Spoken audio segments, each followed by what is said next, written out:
Very good morning बच्चों। क्या बच्चा? बेटा आज देंगे। अभी असाइनमेंट दिया नहीं है, डेट शीट ही नहीं आई है। असाइनमेंट देने का भी मतलब बनता नहीं, और आपका सिलेबस भी पूरा नहीं हुआ है, तो थोड़ा हम काम पहले अपना निपटा लें, उसके बाद असाइनमेंट आपको दी जाएगी।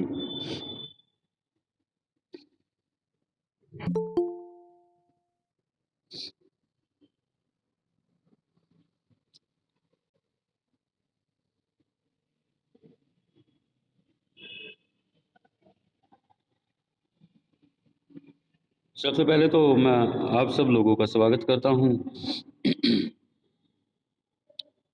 और आपको मैं याद दिला देता हूं बच्चों कि हम जो टॉपिक अब कर रहे हैं वो ग्रामर का एक टॉपिक है। पहला भाग हमने इसका कर लिया है, ये है पंक्चुएशन मार्क्स। हमने इसमें कैपिटल लेटर्स का यूज देखा है कि हम कैपिटल लेटर्स कहाँ प्रयोग करते हैं, और इसके बाद हमने देखा है फुल स्टॉप कहाँ यूज किया जाता है। आज हम इससे आगे बढ़ेंगे बच्चों, और हम देखेंगे कोमा कहाँ प्रयोग किया जाता है। ये चार साइन बच्चों बहुत ज़्यादा इंपॉर्टेंट है, चारों बेसिक साइन है पंक्चुएशन मार्क्स इस अध्याय के, यानी कि capital letters, full stop, comma, और एक होता है बच्चों साइन ऑफ एक्सक्लेमेशन। प्रश्नवाचक चिन्ह का सबको पता होता है कि उसका कहाँ प्रयोग किया जाता है, ना कि वह भी बहुत ही बेसिक और इम्पोर्टेंट एक मार्क होता है, पंक्चुएशन मार्क होता है, और हमें उसका भी ज्ञान होना चाहिए, हमें पता होना चाहिए कि उसका प्रयोग कहाँ करते हैं। पर उसका पता होना मेरे ख्याल से थोड़ा आसान होता है, लेकिन कोमा में कई जगह आपको ये आसान लग सकता है और कई जगह आपको ये दिक्कत भरा लग सकता है, तो ध्यान से सीखिएगा कोमा का प्रयोग कहाँ किया जाता है।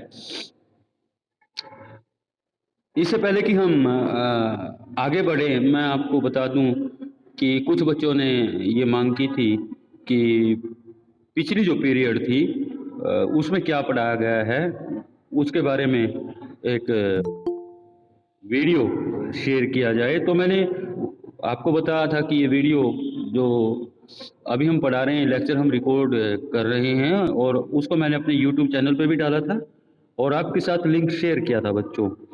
आपसे अनुरोध ये है कि जो भी रिकॉर्डेड लेक्चर हम चैनल पे डालेंगे उसके साथ एक लिंक क्रिएट होता है और वो आपके साथ शेयर किया जाता है। अगर कोई बच्चा मिस करता है, क्लास नहीं अटेंड कर पा रहा है, तो वहाँ से उस रिकॉर्डेड लेक्चर को जरूर सुने, ताकि आपका कोई नुकसान ना हो। तो अभी हम शुरू करते हैं बच्चों, कोमा का प्रयोग कहाँ किया जाता है। द कोमा मेरे पास है नोट्स, और पृष्ठ संख्या लिखी हुई है 128, हालांकि ये गलत है। मैं आपको बता दूं कि ये चतुर्थ अध्याय के अभ्यास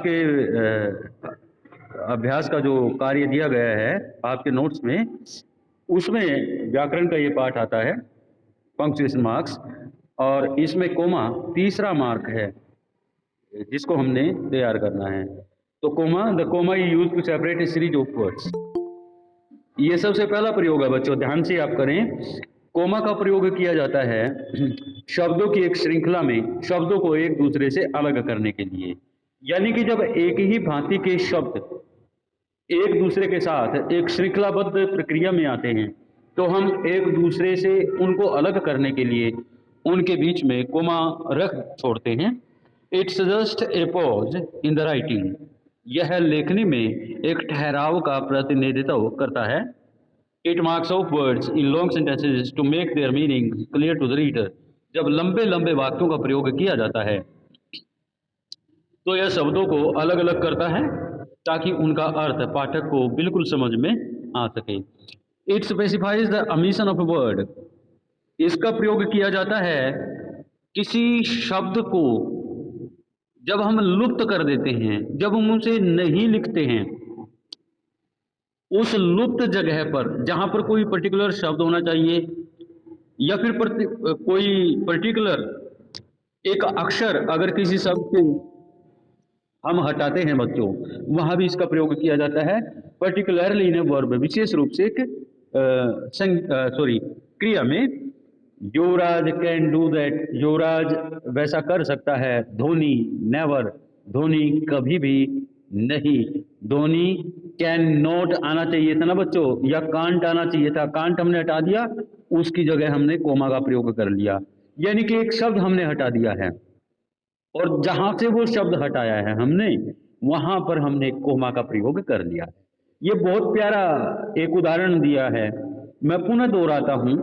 देखिए, युवराज कैन डू दैट, युवराज वैसा कर सकता है। धोनी कोमा नेवर, धोनी धोनी धोनी के बाद कोमा दिया गया है, आना क्या चाहिए था? धोनी कांट, कांट या कैन, धोनी कैन नेवर, इसलिए एक वर्ड कैन यहां से लुप्त कर दिया गया है, उसकी जगह क्या लगाया है बच्चों? कोमा लगाया है। इसके बाद विजय गोट हिज पनिशमेंट, विजय को उसकी सजा मिल गई। उसके बाद हम एक पंक्चुएशन मार्क देखते हैं, लेकिन अब इस पर हम बात नहीं करेंगे, सेमीकोलन दिया है।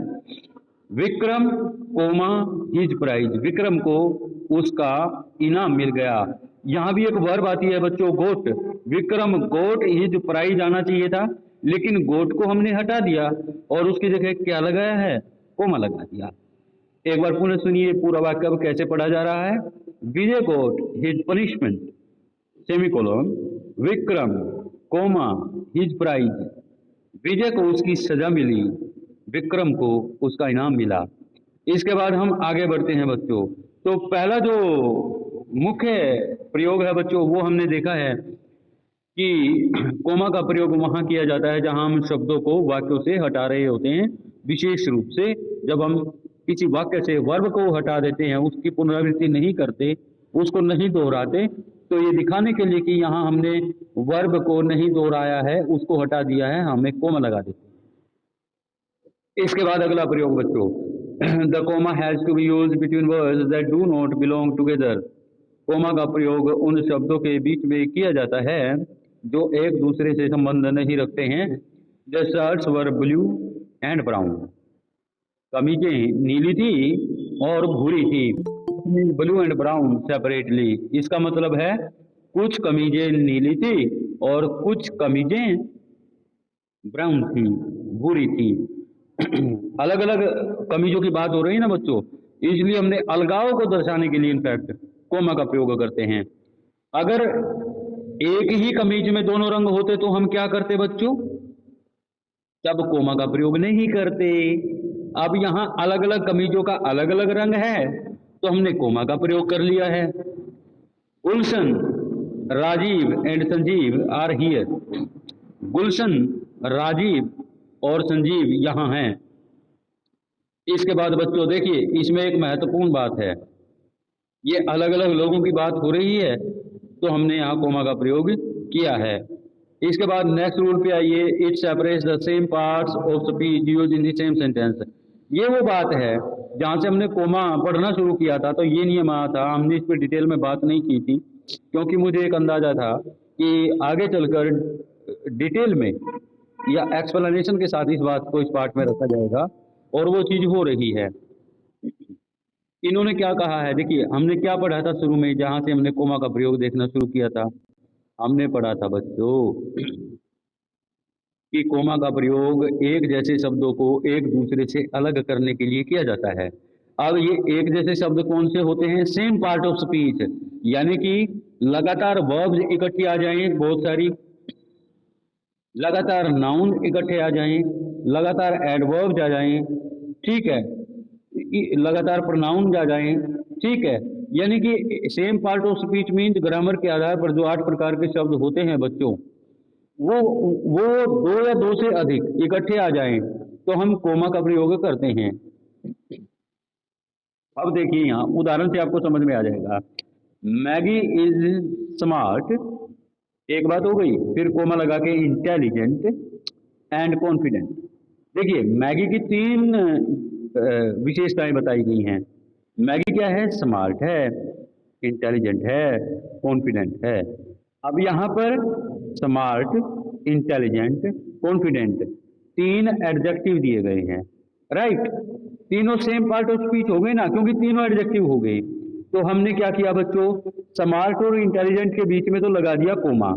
लेकिन ध्यान रखना बच्चों, इस प्रकार से जब सेम पार्ट ऑफ स्पीच दिए जाते हैं ना, तो पूरी सीरीज में जो आखिरी पार्ट ऑफ स्पीच होता है, जैसे यहाँ पर कॉन्फिडेंट है, एडजेक्टिव है, इससे पहले भी एडजेक्टिव दिए गए हैं। जो आखिरी शब्द होता है ना सीरीज का, उससे पहले हम कोमा नहीं लगाते, एंड लगाते हैं। इस बात पे आप गौर फरमाइएगा। तो अब ये वाक्य क्या बना? Maggie is smart, comma intelligent and confident. And से पहले हमने कोमा नहीं लगाया है। इसके बाद आगे बढ़े, books, copies, registers and pen. देखिए यहाँ पर चार चीजें दी गई हैं, सारी संज्ञाएं हैं। क्या है? पुस्तकें, कॉपियां, रजिस्टर्स और pen have to be bought, इनको खरीदा जाना है। चार चीजें दी गई है ना बच्चों। अब इन चार चीजों में देखिए, बुक्स के बाद कोमा, कॉपीज के बाद कोमा, रजिस्टर्स, उसके बाद एंड आता है बच्चों, क्योंकि आखिरी पार्ट ऑफ स्पीच रह गया है पेन। आखिरी के साथ हम एंड लगाते हैं, कोमा नहीं लगाते। हैव टू बी बॉट, इनको खरीदा जाना है।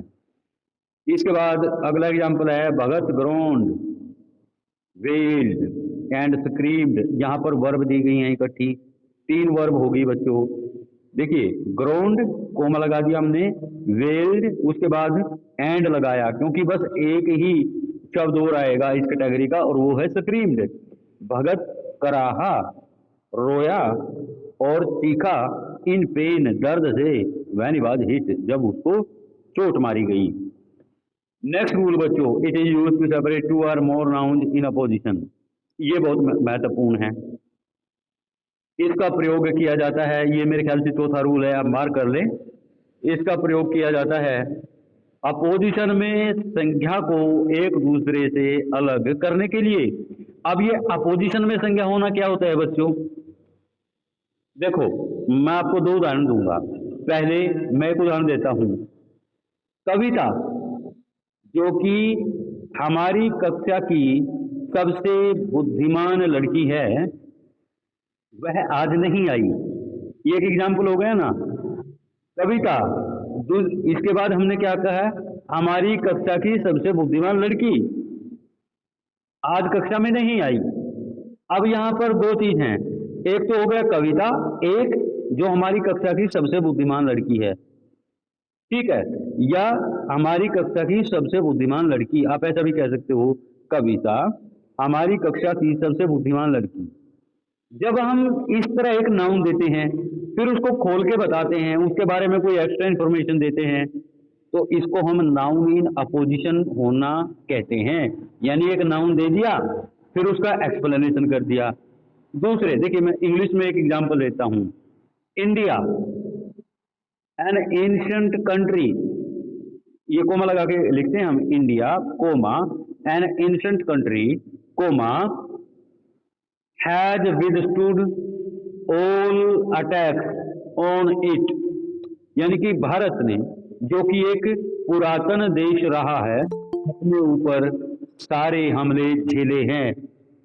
Has withstood all attacks on it, इसने अपने ऊपर सारे हमले झेले हैं। पहले तो हमने कह दिया इंडिया, उसके बाद हमने खोल के बताया कि इंडिया के बारे में क्या एक्स्ट्रा इंफॉर्मेशन दी, वो क्या है? N ancient country, right. तो एक नाउन दे दिया, फिर उसकी व्याख्या कर दी। इस प्रकार से हम नाउन इन अपोजिशन होना कहते हैं। तो हम क्या करते हैं, पहले नाउन लिखते हैं, फिर कोमा लगाते हैं, फिर उसकी विशेषता बता देते हैं, एक्स्ट्रा इंफॉर्मेशन उसके बारे में देते हैं, फिर कोमा लगाते हैं, फिर वाक्य पूरा करते हैं। तो यहाँ पर जो एग्जाम्पल दिए गए हैं ना, वो आप देखेंगे ना, स्पष्ट हो जाएगा आपको। एपीजे अब्दुल कलाम, देखिए हमने एक नाउन ले लिया, उसके बाद हमने लगाया comma. The former president of India, फिर हमने लगा दिया comma, was a great scientist. APJ Abdul Kalam, जो कि भारत के पूर्ववर्ती राष्ट्रपति थे, वह एक महान वैज्ञानिक थे। देखिए एपीजे अब्दुल कलाम लिख दिया, फिर the former president of India लिख दिया। दोनों एक ही शख्स के लिए आए हैं ना, इसलिए ये क्या हो गया बच्चों? बच्चों यह हो गया नाउन इन अपोजिशन। पहले हमने नाउन बता दिया, फिर उसके बारे में एक एक्स्ट्रा इंफॉर्मेशन परोस दी, फिर वाक्य को पूरा कर दिया। तो यहां पर देखिए एपीजे अब्दुल कलाम को अलग किया गया कोमास के माध्यम से। किस चीज से? अपोजिशन क्लोज से। अपोजिशन क्लोज क्या है? The former president of India. अब आप एपीजे अब्दुल कलाम कहो या the former president of India कहो, दोनों में से कोई एक चीज रख के वाक्य लिखोगे तो भी वाक्य पूरा होता है। तो वाक्य की इसकी जहां अपोजिशन में नाउन आता है ना, यही एक पहचान होती है कि या तो आप नाउन रख लो या उसके बारे में जो एक्स्ट्रा इंफॉर्मेशन दी गई है वो रख लो। दोनों में से कोई एक भी रखोगे ना तो वाक्य की संरचना पे कोई बुरा प्रभाव नहीं पड़ता, वाक्य की संरचना पूरी ही रहती है। इससे पता चलता है कि वाक्य में अपोजिशन का प्रयोग किया गया है। इसके बाद हरी, माई कजन, हरी जो कि मेरे चचेरे भाई हैं, is going to New Zealand today. वे आज न्यूजीलैंड जा रहे हैं। देखिए हरी हमने कह दिया, ये नाउन हो गया।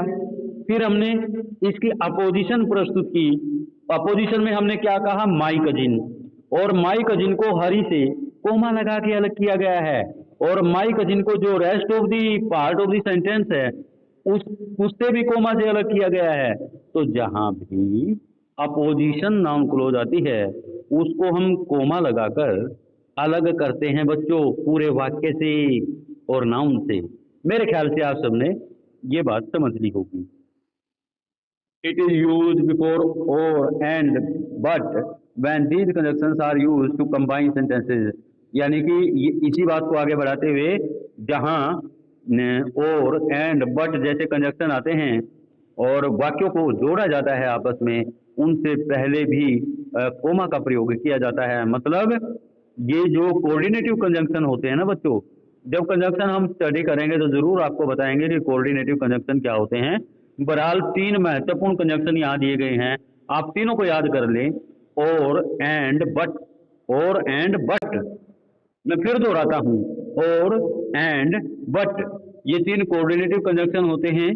जब हम इनका प्रयोग करके वाक्यों को आपस में जोड़ते हैं बच्चों, तो इनसे पहले कोमा का प्रयोग करते हैं। नीचे इसने एग्जाम्पल दिया है, जैसे बात से but I didn't see him, और बट से पहले कोमा लगाया है। सेंचे वहां था कोमा, परंतु मैंने उसको नहीं देखा। देखिए बट का प्रयोग करके 2 वाक्य जोड़ दिए, लेकिन बट से पहले कोमा लगा दिया। आप एक आध एग्जाम्पल अपने पास से भी जोड़ सकते हो, जैसे वर्क हर्ड कोमा और अथवा यू विल फेल, तुम असफल हो जाओगे।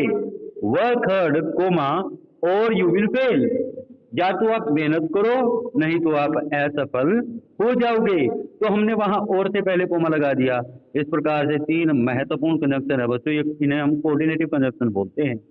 और बट एंड, तो जहां भी ये आते हैं वाक्यों को आपस में जोड़ने का कार्य करते हैं तो इनसे पहले हम कोमा लगाते हैं। तो ये 5 प्रयोग थे। छठा प्रयोग अब देखिएगा, it separates parenthetical ideas from the main ideas in a sentence.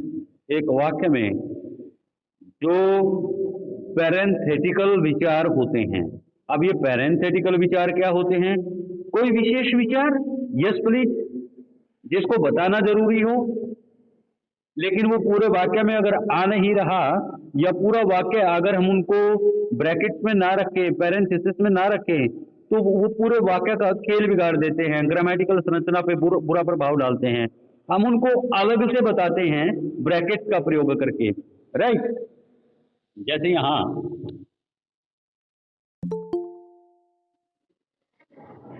अहमद's game however is quite impressive. ये जो हाउएवर है ना बच्चों, या तो ये वाक्य के शुरू में आना चाहिए था, लेकिन ये वाक्य के बीच में दे दिया। ये विचार हम अदरवाइज ब्रैकेट लगा के प्रस्तुत करते हैं, परंतु जहां हम ब्रैकेट लगानी चाहिए हमने, अगर हम ब्रैकेट ना लगाएं तो हम क्या लगा सकते हैं? कोमास। जहां ब्रैकेट आती है वहां कोमास लगा सकते हैं। और फिर इसका प्रयोग हम कर सकते हैं बिना ब्रैकेट के भी, ये विचार है। यहाँ पर हाउएवर के पहले और बाद में दोनों जगह कोमे लगाए गए हैं, और ये बात बहुत महत्वपूर्ण है कि जहाँ पर पैरेंथेटिकल आइडिया जाते हैं, ब्रैकेट्स की बजाय हम कोमा लगाते हैं, लेकिन डबल कोमा लगाते हैं पहले और बाद में उस विचार के जो पैरेंथेटिकल होता है। दूसरा वाक्य यहाँ Arnav having told the exam. अब जो ये चार शब्द है ना, हैविंग टोल्ड द एग्जाम, ये एक्चुअली ना एक पैरेंथेटिकल आइडिया है। यहाँ ब्रैकेट्स लगाई नहीं गई, उनकी जगह पर हमने कोमास लगा लिए हैं। Arnav comma having told the exam comma threw a party for his friends. Arnav ने जब परीक्षा पास कर ली तो अपने मित्रों को एक party the.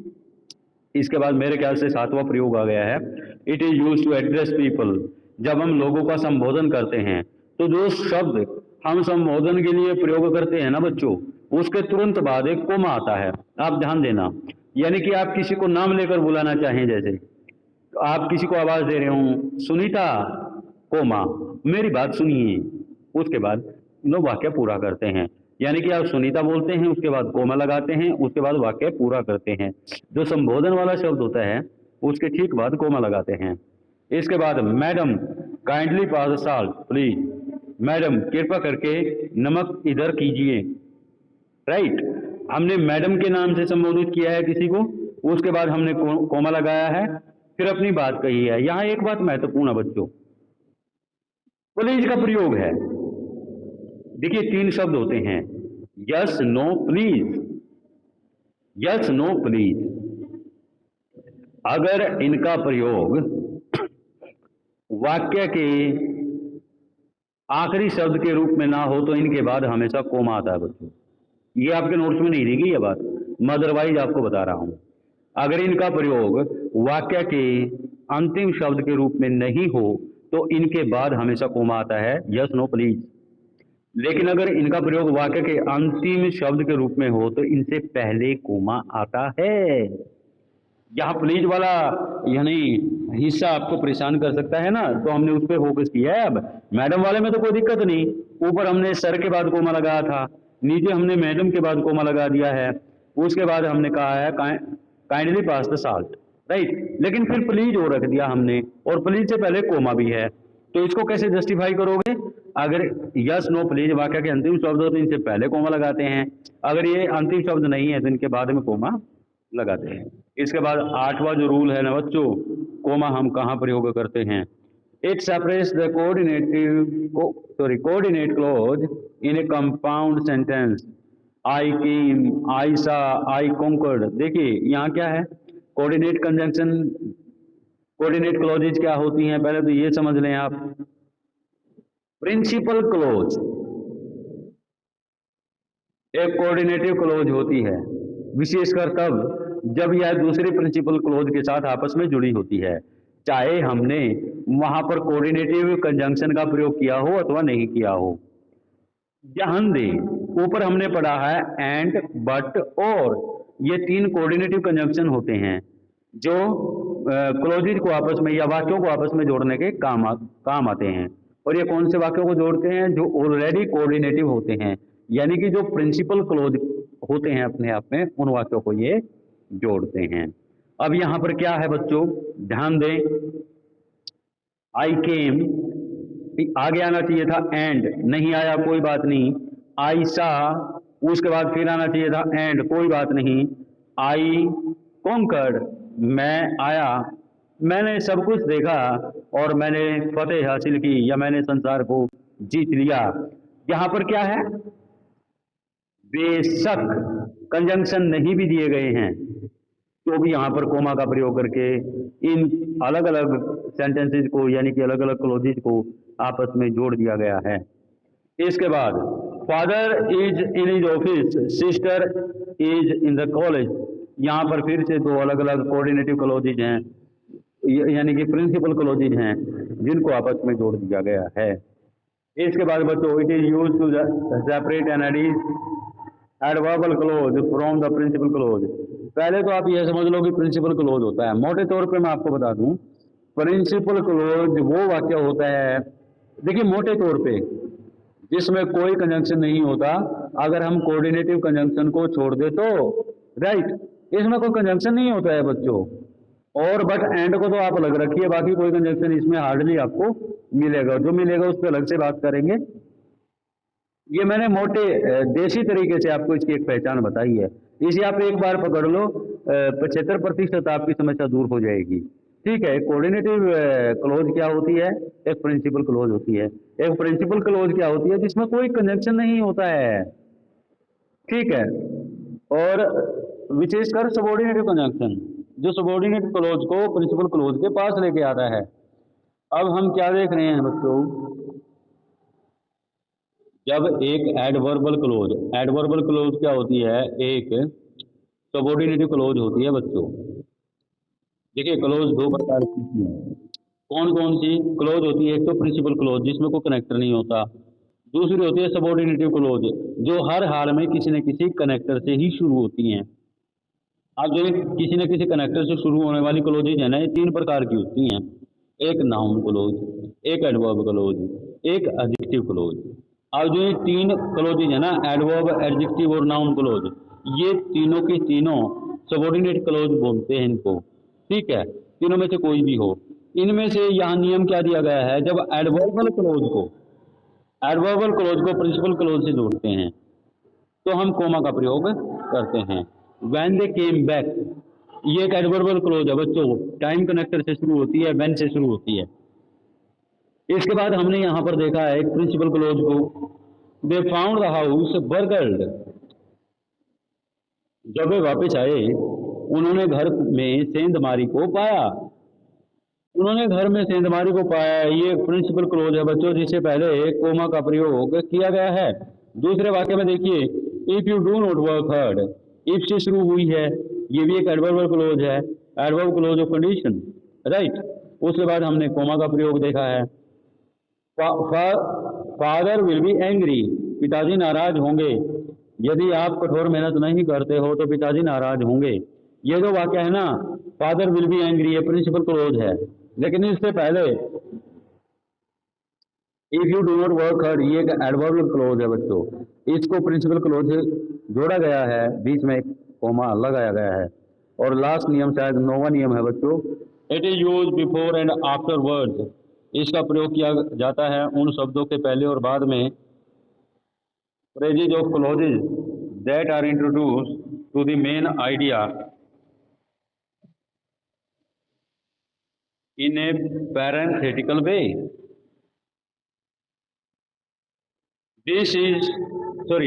This comma in no way is my car, ये किसी भी तरह से मेरी कार नहीं है।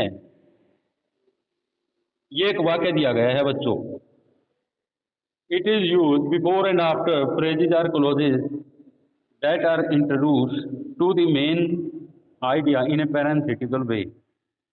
ये पैरेंथेसिस का मामला है ना बच्चों, ये सेम वैसा ही है जैसे हम ऊपर पढ़ चुके हैं, it separates parenthetical ideas from the main idea. तो इसमें बहुत ज्यादा कंफ्यूज होने की बात नहीं है, आप वही कर लो, वही कर लो। यानी कि हमने एक बात बोलनी शुरू की, इसमें कहा क्या गया है, हमने एक बात बोलनी शुरू की, उसके बाद हमें याद आया कि यार इसमें ना कुछ महत्वपूर्ण बात छूट सकती है, हम वो भी ऐड कर दे साथ ही साथ। तो हम उसको किस में रखते हैं, पैरेंथेटिक्स में रखते हैं, यानी कि पैरेंथेटिकल बना देते हैं, उस बात को ब्रैकेट्स में रख देते हैं। कई बार हम ब्रैकेट्स का प्रयोग नहीं करते, तो फिर उसकी जगह क्या करते हैं, कोमाज लगा देते हैं, बस यही तो बात है, इसमें कुछ नहीं। दिस, फिर इसके बाद कोमा लगाया गया बच्चों, इन नो वे, फिर कोमा लगाया गया है, इज माई कार। देखिए अगर आप पैरेंथेटिकल आइडिया को हटा दे तो वाक्य क्या बनता है, दिस इज माई कार।